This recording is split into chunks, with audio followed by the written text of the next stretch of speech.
Enhi sudah memancing di sini selama beberapa hari, tetapi dia hanya mendapatkan ular yang sama terus-menerus.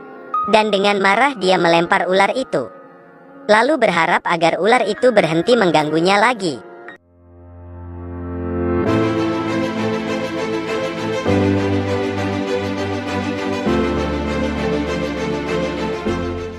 Tapi ular itu terus menggigit kail pancingan Enhi. Enhi langsung marah dan ingin membunuh ular itu. Tapi saat itu dia melihat ular itu berubah. Lalu Enhi mengira ular itu adalah peri. Ular itu mulai berbicara bahasa manusia, mengatakan bahwa dia adalah putra mahkota ketiga Dong Hai. Dia datang ke daratan karena bosan berada di dasar laut. Dan jika Enhi mau berteman dengannya, kehidupan yang diinginkan Enhi akan terwujud. Saat itu Enhi sedikit ragu. Lalu dia memasukkan ular itu ke toples kaca. Dan benar saja keinginan pertama Enhi terwujud. Ternyata ucapan ular itu benar. Di hari Senin dia pergi memancing seperti biasa. Namun langit tiba-tiba gelap. Ular itu memberitahu Enhi bahwa banjir akan segera datang. Enhi bergegas kembali ke desa untuk memberitahu warga desa tentang itu. Tapi warga desa tidak percaya dan memarahi Enhi. Untuk bersiap Mehi membuat rakit untuk berlindung. Tak lama banjir terjadi dan membuat seluruh desa tenggelam. Penduduk desa semua hanyut oleh banjir. Hanya Enhi dan ular itu yang lolos.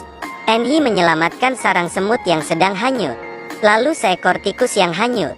Bahkan menyelamatkan ular piton besar. Akhirnya dia menyelamatkan seorang pria bernama Bin. Setelah beberapa saat air banjir surut, mereka bersama-sama ke darat. Karena melihat Enhi yang baik hati, putra mahkota ketiga itu mengundang Enhi untuk pergi ke istana Dong Hai. Sebelum berangkat putra mahkota memberi gitar yang dapat mengabulkan keinginannya. Sampai di rumah Enhi menyembunyikan gitar itu di tumpukan jerami. Tapi hal itu dilihat oleh Bin. Padahal belum lama Enhi menyelamatkannya. Sekarang dia malah mencuri barang milik Enhi. Raja mendapat kabar bahwa seseorang telah datang. Ternyata itu adalah Bin dan gitar curiannya. Saat itu dia mengira akan memiliki kehidupan yang kaya.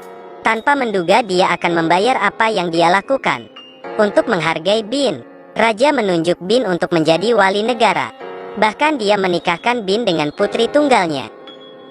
Di saat yang sama Bin mengetahui gitarnya telah dicuri. Orang itu memberitahu Enhi. Enhi kecewa dan pergi ke istana untuk meminta gitarnya kembali. Namun Bin pura-pura tidak mengetahuinya. Dia bahkan memenjarakan Enhi. Saat pernikahan Bin dan sang putri akan digelar, tiba-tiba sang putri menjadi bisu. Enhi menangis di penjara dan tidak tahu harus berbuat apa. Tiba-tiba muncul semut dan tikus membawakan makan untuk Enhi. Piton itu pun memberi pil kepada Enhi. Lalu Enhi membuat ramuan untuk sang putri. Dan sang putri tiba-tiba bisa berbicara lagi setelah minum ramuan itu. Enhi juga menceritakan semuanya ke Raja. Raja sangat senang dan menyuruhnya untuk menggantikan posisi Bin. Bin yang kaget segera lari dari istana. Akhirnya Bin menerima balasannya. Anak ini menggambar lingkaran di tanah. Tiba-tiba semangkuk nasi muncul. Lalu dia menggambar burung. Tak lama burung itu berterbangan. Suatu hari Tuan Tanah memanggil anak itu untuk meminjamkan beras ke warga desa. Namun pria tua itu tidak kebagian berasnya. Dan pria tua itu diusir olehnya. Anak itu prihatin melihat pria tua yang tadi. Jadi dia langsung mengejar pria tua itu. Dan juga membawa makanannya untuk diberikan pada pria tua itu. Pria tua tertawa melihat anak baik itu. Lalu dia berubah menjadi pria tua berjanggut putih. Peri segera mengeluarkan pena dan memberikannya pada Ti. Lalu memberitahunya bahwa itu adalah pena ajaib. Jika Anda menggambar apa yang Anda inginkan, pena ajaib ini akan membantu mewujudkan. Namun pena ajaib ini hanya akan membantu orang jujur dan miskin. Setelah peri itu menghilang, dia mengingat bahwa dirinya belum makan selama 3 bulan. Jadi dia menggambar semangkuk nasi di tanah. Dan benar saja semangkuk nasi itu menjadi nyata. Keesokan harinya saat Tuan Tanah meminjamkan berasnya, tidak ada orang yang datang. Tuan Tanah segera mengirim orang untuk mencari tahu. Benar saja Ti menggunakan penanya untuk membuat beras yang banyak. Dia juga memberikannya dengan gratis. Saat itu Tuan Tanah melihatnya. Mereka tidak mengerti dari mana Ti mendapat beras yang banyak. Lalu mereka menyelinap untuk mencari tahunya. Namun malam itu dingin sekali, sehingga membuat Ti tidak bisa tidur. Lalu Ti segera menggambar persegi panjang di tanah, dan sebuah selimut muncul. Mereka langsung mengerti setelah melihat itu. Lalu anak tuan tanah mencuri pena itu saat Ti tertidur. Anak tuan rumah menggambar kereta, namun saat itu yang muncul hanyalah spray handuk. Lalu tuan tanah menyuruh anaknya untuk menggambar batangan emas, tapi yang muncul hanyalah batu bata. Tuan tanah ingin melempar batu itu ke anaknya. Mereka bingung kenapa menjadi seperti itu.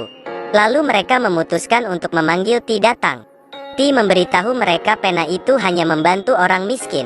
Tuan tanah mengira Ti menipunya. Lalu dia mengurung Ti di sebuah ruangan yang gelap. Tetapi Ti menggambar sebuah pintu di dinding dan bergegas melarikan diri. Keesokan harinya dia pergi ke jalan. Dia hanya iseng menggambar burung, namun tak menyangka gagak itu terbang. Hal itu dilihat oleh kepala pelayan, dan dia langsung menangkap Ti. Dia menggambar sesuatu di atas kertas dengan pena itu. Melihat itu kepala desa sangat senang. Kemudian menyuruh Ti untuk menggambarkan sebuah istana yang megah untuknya. Ti menurutinya dan benar saja langsung muncul istana megah saat itu. Saat mereka merayakannya, Ti bergegas kabur. Namun setelah beberapa saat istana megah itu tiba-tiba hancur. Mereka terkubur di bawah reruntuhan itu. Hari-hari berikutnya Ti menggunakan pena ajaibnya untuk membantu orang miskin. Review berakhir di sini. Ikuti terus Edelweiss Review untuk mendapatkan review film terbaru.